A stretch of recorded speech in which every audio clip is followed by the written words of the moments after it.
It is a pleasure to have you. As I'm assuming everybody is, a huge fan of yours. Thank you. I've been watching you my whole life and whole career after that. And I'm super excited about the book of poetry that you have coming out. When did you start your love affair with poetry? In high school, the first time that I read a poem that really struck home, Invictus. Oh, Jesus. Okay. Yeah. Serious one. Yeah. Classic. It was the last line. I am the master of my fate. I am the captain of my soul.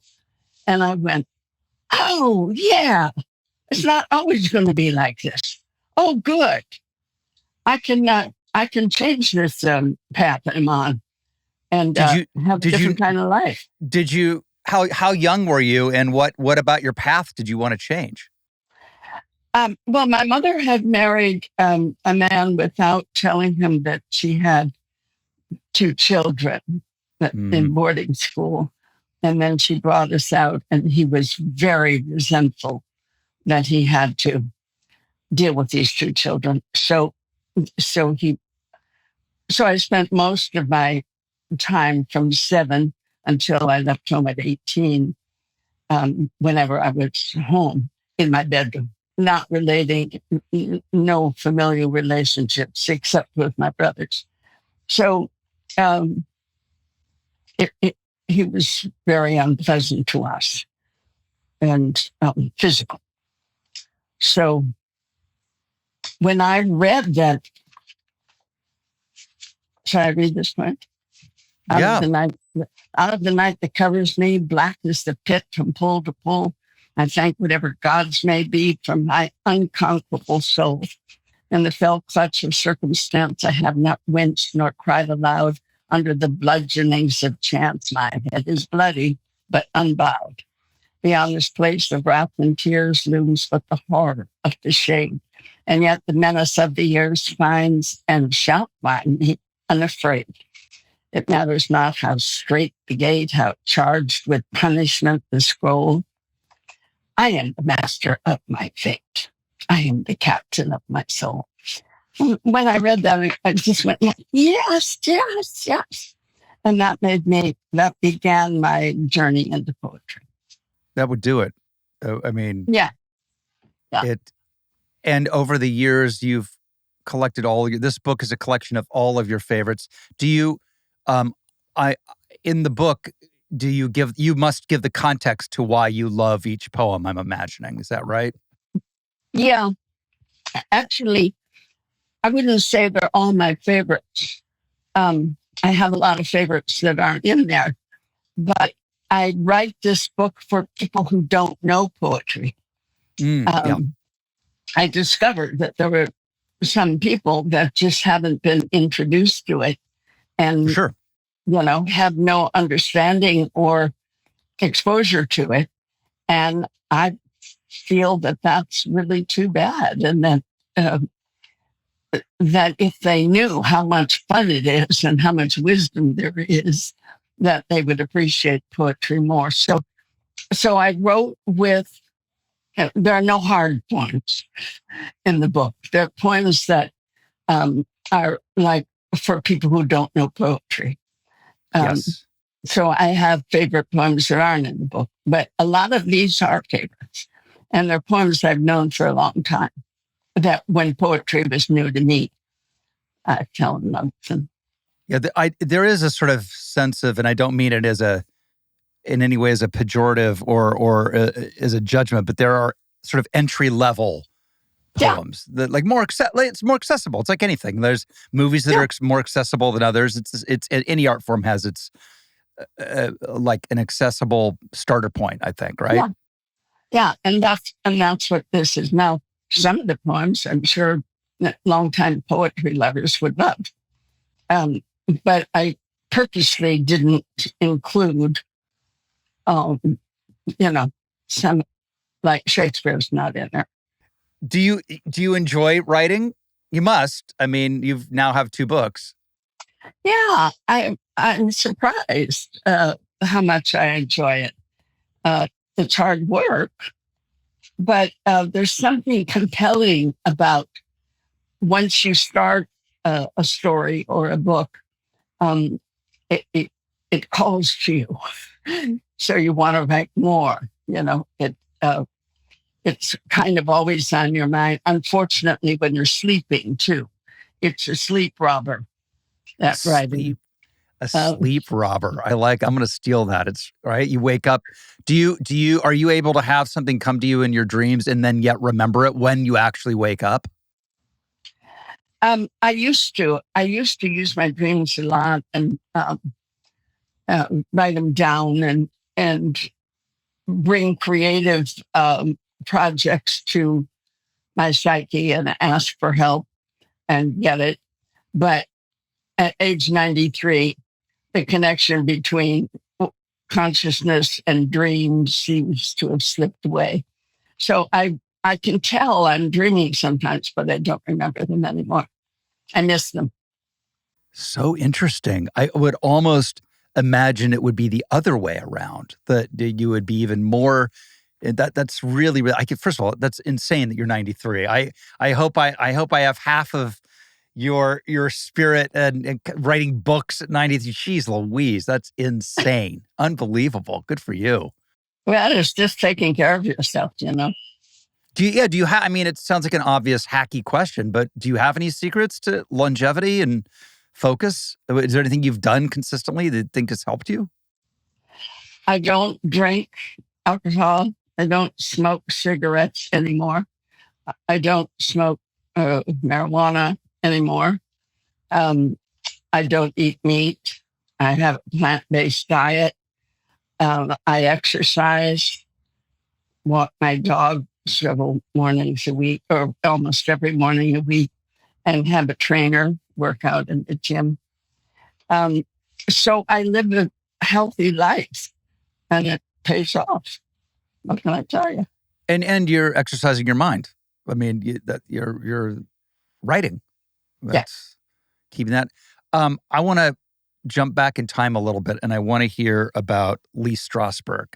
I want to hear some Lee Strasberg. For those of you who are not steeped in the acting tradition, is one of the great acting teachers of legend, and you worked with him personally. Isn't that studied with him personally, right? Yeah, I did. What was that like? What was he like, and what were the main? What was your main takeaway? What are the tools that you have used throughout your career you got from him? It's hard to explain to people what it feels like to be working in front of somebody with supervision. I don't know, that's the wrong word. Not supervision, but supervision. Supervision. Yes, I understand. Yeah. Yep. Mm-hmm. And that when he looked at you, he saw not only what you were doing, but what it meant that you were doing what you were doing, and where that comes from, and what needs to be addressed in that. In other words, he was like a magician in a way. He just really could tell what you were hiding and why you were hiding it, and what would be a better way to approach not only your work, but your very life. He changed my life in every way. How old were you when you first encountered him?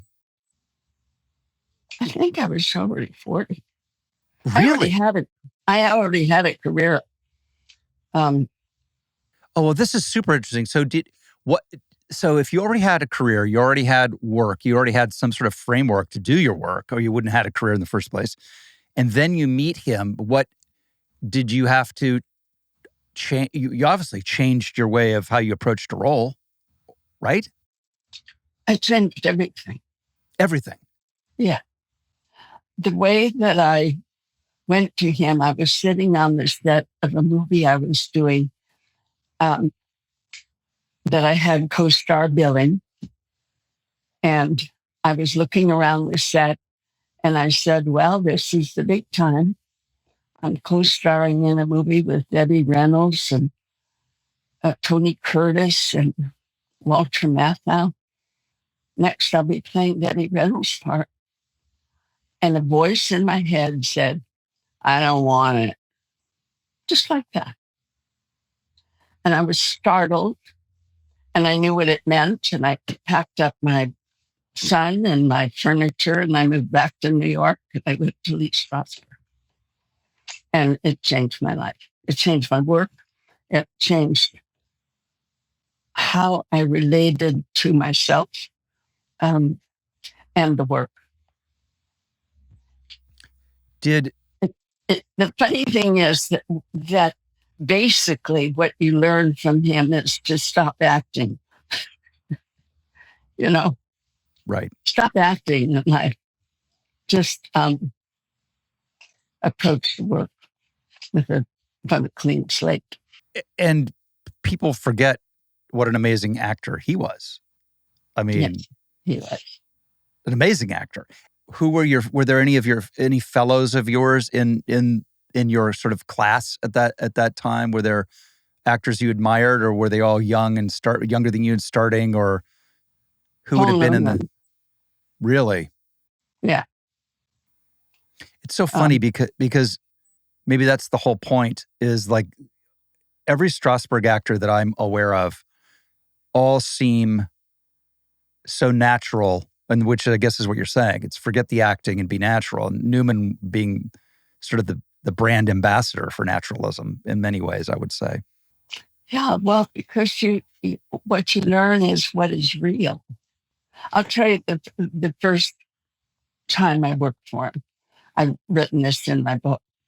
He taught sense memory. Mm-hmm. And it's training the senses to respond to imaginary circumstances. So the very first exercise was that you create whatever it is your drink in the morning. Mine was a cup of coffee. Now you have no cup, you have no coffee, but you feel it with your hand, and you lift it, and you hold it, and you smell it, and you make that real. So if I'm smelling coffee and there's no coffee there, it takes a while of focus. Oh, there it is. Oh, yeah. Oh, God. Mm-hmm. So I was doing my cup of coffee. I didn't know him. I had only been interviewed by him once in order to be accepted as a student. And he looked at the card my name was on. I could see him in my peripheral vision. And he said, Ellen, do you ride horses? Excuse me, what? Where are we here? I said, well, I used to. And I put my cup down. He said, no, keep on with your cup. So I'm doing my cup, my imaginary cup. And he said, when you did ride, did you ride well? I said, well, pretty well. I had my own horse. And there was a long pause. And then he said,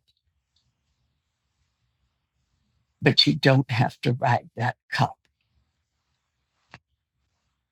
And I looked at him and he said, what would happen if you made a mistake? Go on, make a mistake. And I start crying. Now, what has gone on there?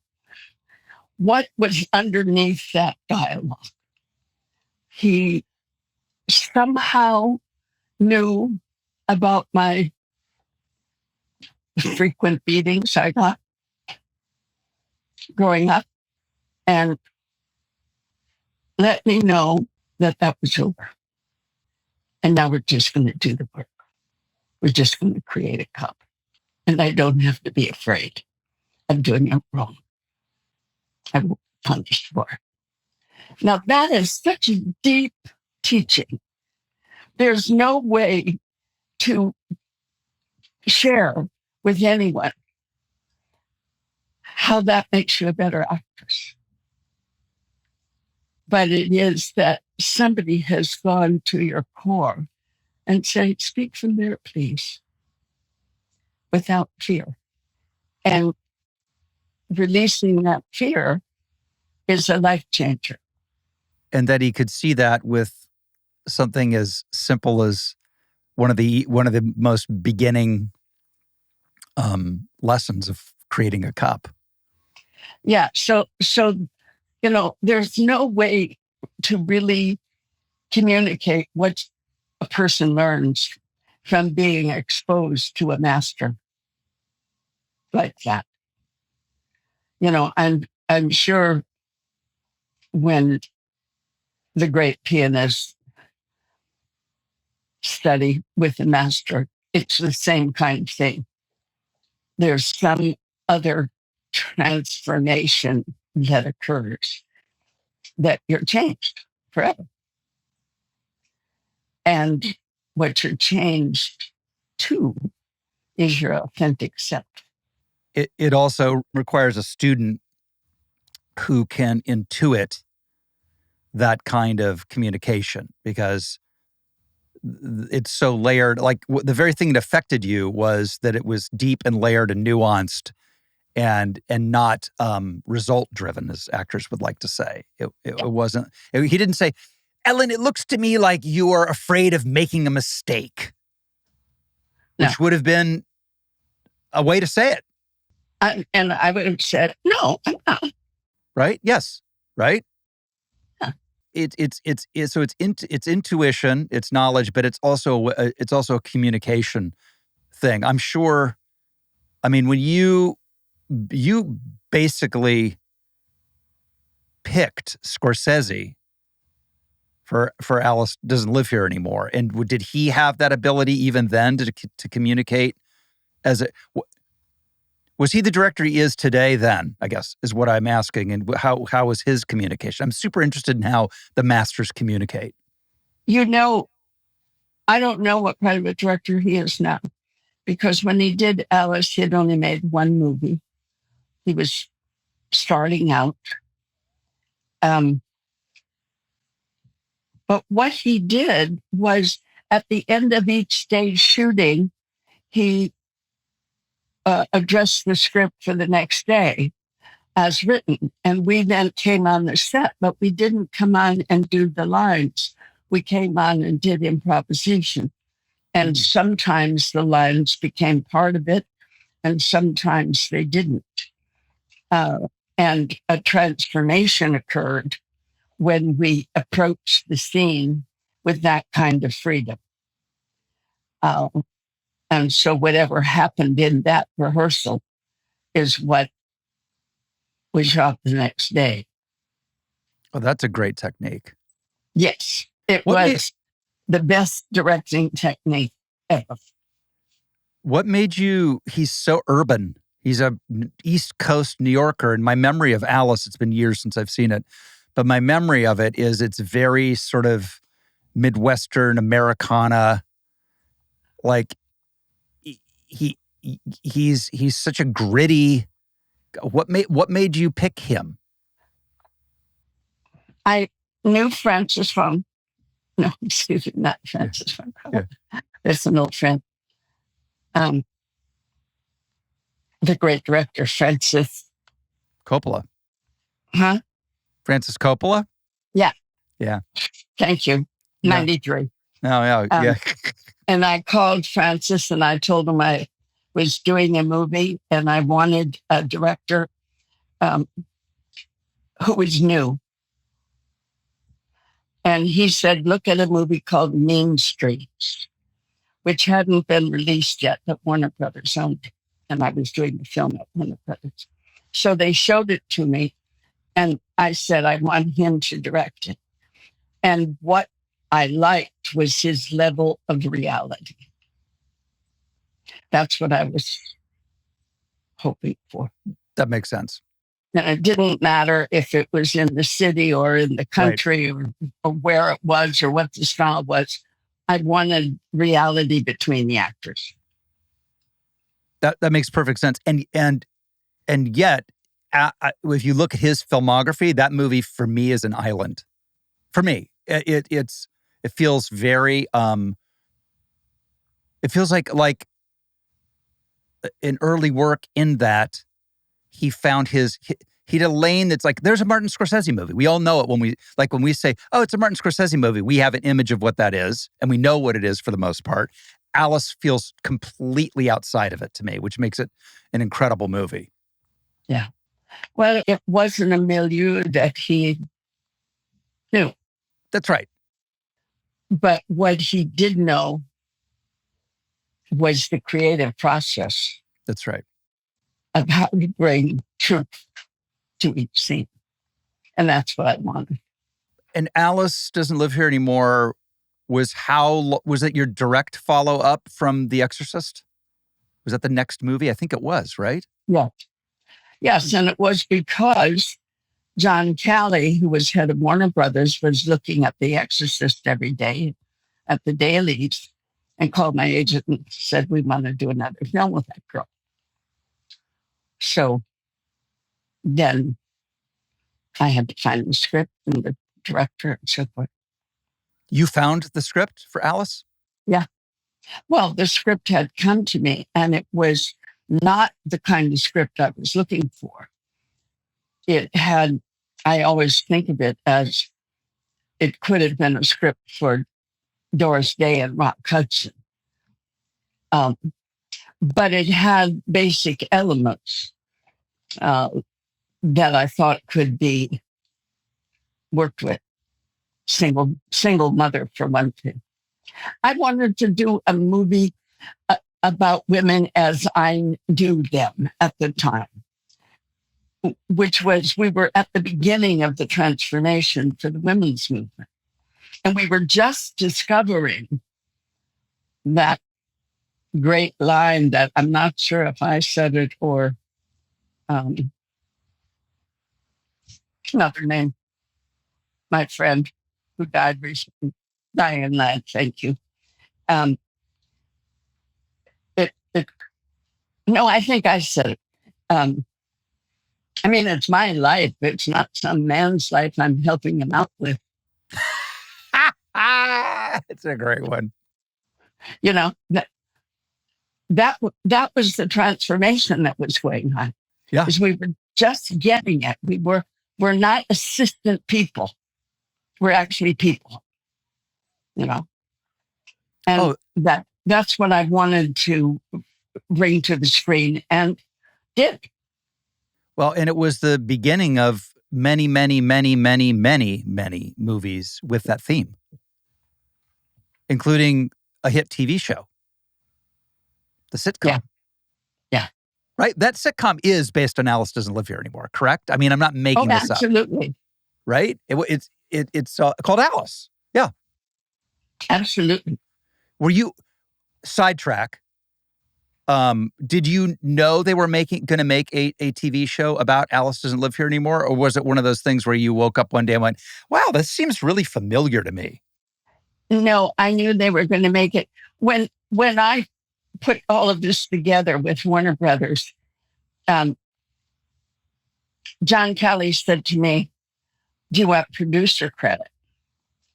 And I, being one of the stupidest people alive on the planet at that time, said, no, I don't need that. I just want to make a movie with a good part in it for me.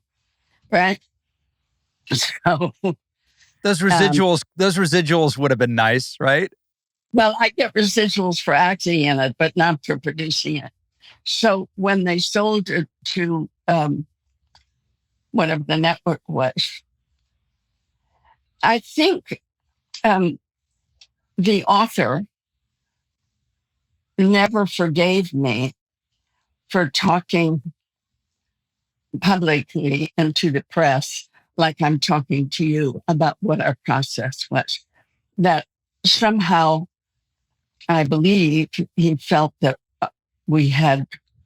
I had distracted from his contribution.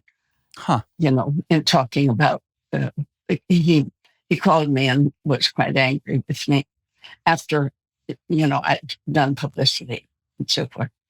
So I think that might be why I wasn't invited to be part of the television series. Amazing. Had I been smart enough to say yes to John Kelly, I won producer credit, that might have been different. Yeah, you would have. You would have had it no matter what. So on Friedkin, obviously, there's so many legendary stories about Friedkin as a director. So many. I knew him just in passing, many years, obviously decades after he directed The Exorcist. But was he as advertised? Oh yes, he was. Yeah. It's so funny the way movies have a resurgence, and for whatever reason, everybody is talking about Sorcerer right now. Like, I don't know what's going on in the zeitgeist, but everybody's talking about Friedkin's Sorcerer, and it is amazing. I think it's a great companion piece to Exorcist. I think the two of them are just. You know that it didn't get good reviews from. I was young enough. I was very young, but I was paying very much attention to the business, and I remember it like it was yesterday. It came out same time as Star Wars, so Star Wars took all the oxygen out of the room, and it was a huge bomb, and it put Roy Scheider, one of my favorite actors, in movie star jail for a long time. I like that phrase, movie star jail. Movie star jail. We all have a cell. There's everyone. We all get to, if you survive long enough, you do your time in movie star jail, and sometimes you get let out, and sometimes you die in prison. That's so funny, Rob. That's right? The way it is. Isn't it the way it is? Do you remember being at any of the early audience screenings when people saw The Exorcist? Those famous screenings of people passing out and all of that stuff? First of all, I was at the very first screening, and I was sitting next to Billy. And the first scary moment is when I go up in the attic. Mm-hmm. And then I think the candle gets blown out. And there was a scary reaction. And then there was laughter. And Billy looked at me. He said, "Why are they laughing?" And I said, "Because I was scared." That's right. Yeah, and I read after that it's when people are scared, they have several methods of restoring order, and one of them is laughter. Mm-hmm. Yeah. But the movie I attended to where somebody fainted was actually while I was shooting Alice, and it came to town where we were shooting in New Mexico. And I invited all the crew to a screening. And we all went and saw The Exorcist. Oh, Jesus. And at one of I think at the part where somebody was getting a needle in their neck, which is where they fainted mostly, somebody ran up the aisle, and, we all saw somebody running up the aisle and then fainted and collapsed on the crowd. God. And I got up and ran over and took her hand and was, tapping her hand.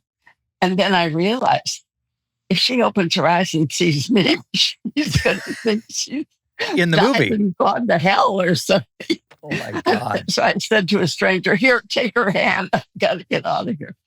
So I turned her over to somebody else. The thing about The Exorcist and all great movies is that there are these little grace note scenes that get lost amongst the bigger, more obvious stuff. And to me, I remember when you have the party at your Georgetown house and Reagan is supposedly upstairs asleep, and there's that astronaut, and she comes down the stairs and everybody can't believe, like, oh, what is the kid all doing awake all of a sudden? There's that moment, and you go over to you and say, "Oh, Reagan, are you okay?" And she looks at the astronaut and says, "You're going to die up there." Yeah. and goes to the bathroom on the floor. Yeah. To me, that's the gnarliest thing in the movie. I mean, honestly. I mean, that it's such an amazing, like, who would write that? Where did that's such an amazing, amazing moment in a movie where you say to the audience, buckle up. Yeah. Well, there was a lot of research done on actual cases. I don't know if that was one of the things that he saw when he was researching, but amazing. the chest of drawers moving across the floor was from the research event. Whenever I go to Georgetown, I run the Exorcist stairs. It's one of my favorite. That was I shot a movie there years ago, and all the young people would always go, let's go smoke a joint on the Exorcist stairs. But then you go there and you realize, wait, the apartment window isn't there. Because, the way they made your house look, because when the priest gets ejected out of the window and falls down the stairs, there's nothing, it's an effect, but those stairs are pretty creepy. It's a great, it's like the Hollywood sign. It's a all-time movie set for sure. Have you ever visited it? Have you ever been to the Exorcist stairs in Georgetown? No. Oh, come on. No, I spent enough time there. That would freak people. People would faint if they saw you. That's right. My favorite moment in that whole movie is with Lee J. Cobb, where he comes to visit me and I make him tea. And then he starts asking me about the stairs. And I realized from what he's saying that my daughter pushed him out the window. But I can't show that. I have to realize it so it's readable for the audience, but not for Lee J. Cobb, the detective. That's one of my favorite spots because it's subtle and scary. Yeah. Do you have a Friedkin story as an actor who collects great director stories? Anything come to mind? I'm going through them. So many that you have to go through them. Ellen, have you seen the great YouTube thing where he's talking about Al Pacino? That's a great one. No. Oh, have somebody look that one up when we're done with our interview. It's really great. He's, it's him talking about actors and acting, and he's just, doing his thing. It's so great, so opinionated and belligerent and funny. Yeah. He was quite something, that one. He was. Do you have a type of director that you are continually attracted to in terms of, like, I love a leader. I love to be led. I want to go onto a set and I want to know that's the director. And because particularly now with video villages and everything else is like, sometimes you can't tell who the director from the script supervisor from anybody. It's like, maybe it's because I grew up watching these types of movies that were directed by big, big personalities. Coppola, Friedkin, even Lucas as a more of an introvert, still occupied a lot of space in the room. So I can imagine that working with Friedkin was the same. Oh yeah. My worst memory of Billy was when Linda slapped me across the face and I had to fall on the floor. And I had a wire around my midriff so Linda didn't have to really slap me and the stuntman could pull me to the floor. Holy shit. And so we rehearsed it. And I said to Billy, he's pulling me too hard. Tell him not to pull me so hard. And Billy said, well, it's got to look real. I said, I understand it's got to look real. I'm telling you, I could get hurt. Tell him not to pull me so hard. And the stuntman was standing there listening to this. And Billy looked at him and said, okay, don't pull her so hard. As I turned away, I felt behind me Billy cancel that. And on the take, the guy pulled me so freaking hard that I screamed in pain, which is on camera. I mean, it's in the film. And I looked to Billy to say cut, which he did not do. And I saw him moving the arm of the cameraman to move in closer to film my screaming in pain closer. And I was so enraged at that I screamed, I think. Now, this might be my memory. I might have rewritten my part here. I'm not sure. But I think I screamed, turn the friggin' rewrite camera off. Now, I might have just said, turn the camera off loudly and in agony. But in my mind, I swore. And he just was getting the shot. And that was his criterion, anything to get the shot. That's what they did in those days, man.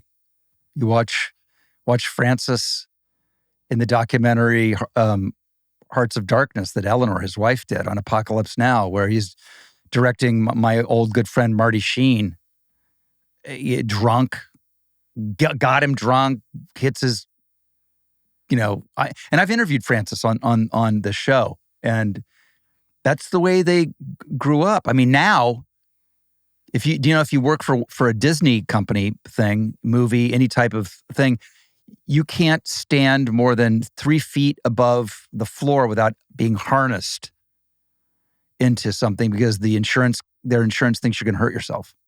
Can you imagine? You cannot do today when you just told me that story and you said that you were on like sort of a ratchet. That I know what that device is. I can't believe they put you on that. That's insane.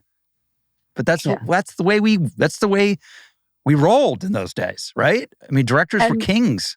And that injury on my lower back is permanent and really causes me trouble today. Yeah. Wow. Yeah.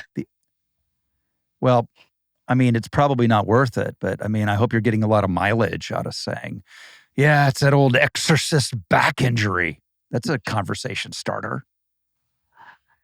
Yeah. Think Linda Blair has the Exorcist neck injury. She's like, yeah, I turned my head 360 degrees and I've never recovered. She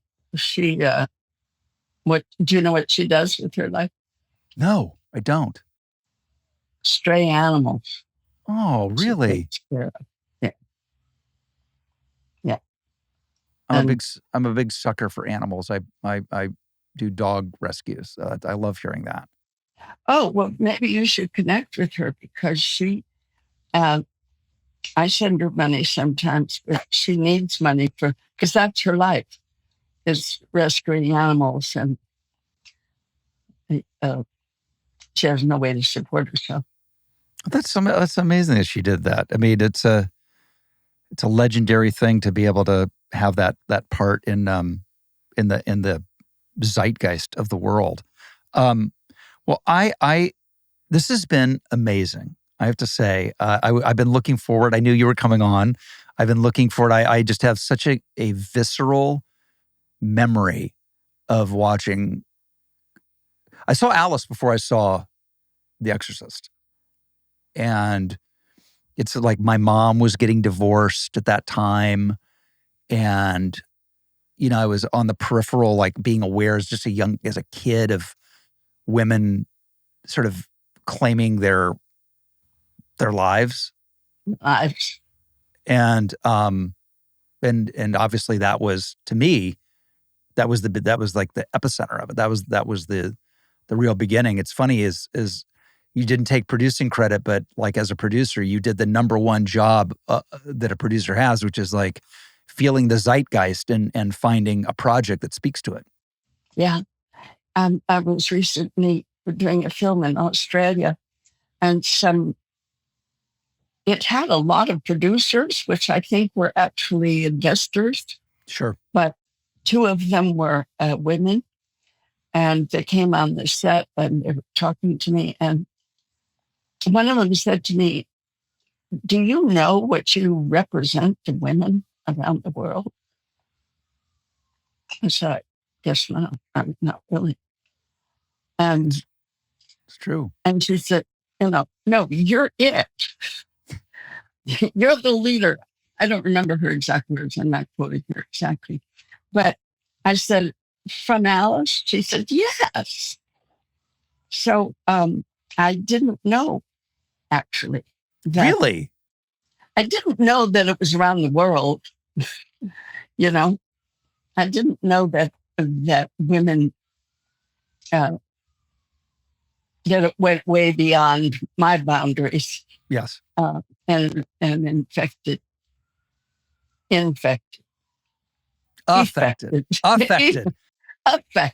You infected and you infected with the Exorcist and you affected with Alice. Yeah, right. I just didn't know that, but it was very pleasing. I tried not to let it be food for my ego, but it took some effort. I was very glad that it had widespread effect. Well, I know people listening are gonna, if they haven't seen it, are going to watch it, which is great. There's nothing better than sharing favorite movies with people who haven't seen them, and like, there's so much to recommend about that movie. It's Marty Scorsese, early you. Either way, I won't keep you anymore. You have been fantastic. This has been a great, and I think we need to do this every decade. So when you turn at 100, 103. You're that's aware. what I'm saying. Yes, I am very aware. 103. Okay. Mark it on the calendar. All right. You and me.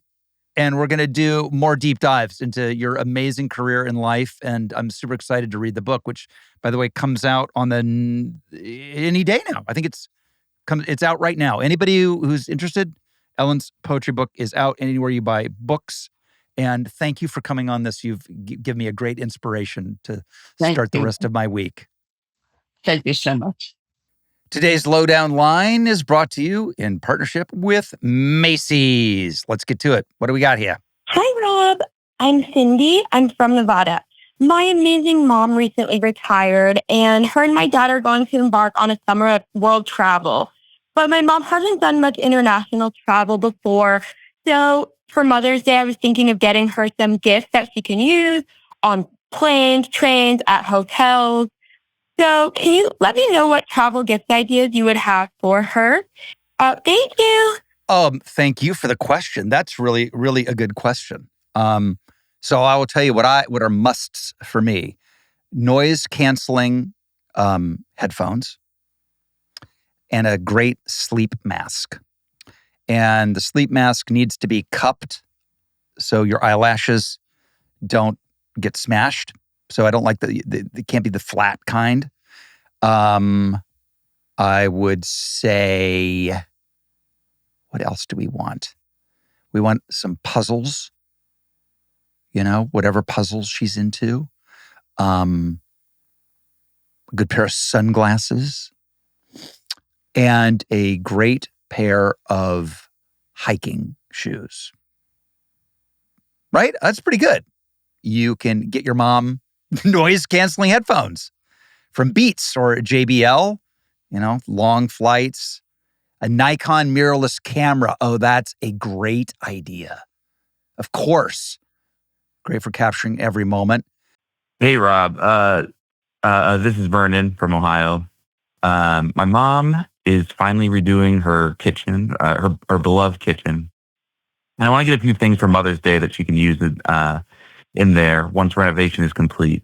stuff that's useful and also stuff to make it feel a little more homey. And I was just wondering if you had any ideas about that. Thank you. Great question. There's nothing I love more than somebody from Ohio and figuring out what's great to put in the kitchen. It's where we start our days. It's where family gathers. And I think people's kitchens always say a lot about them. I got to have a good coffee area. And I do mean area, like a corner. It's got to have the coffee, different types of coffee. It's got to have maybe a French press, but also a drip. Maybe there's an espresso machine. So that can take up a lot. And not everybody's into coffee, but I would say that. Some people like tea. My wife does, so she has a tea section. That is always great. But in the Macy's gift guide right now, you can get your mom a new KitchenAid stainless steel mixer or a cast iron signature Le Creuset Dutch oven. Oh, man. The cast iron signature Le Creuset Dutch oven is the bomb. Because not only are they great, but they look sick. So hopefully that's helpful. Thank you to Macy's for sponsoring today's Lowdown Line. You can find amazing gifts like these and more at Macy's. Just visit Macys.com/gift guide or book an appointment with a personal stylist at your local Macy's. Yeah, all good stuff.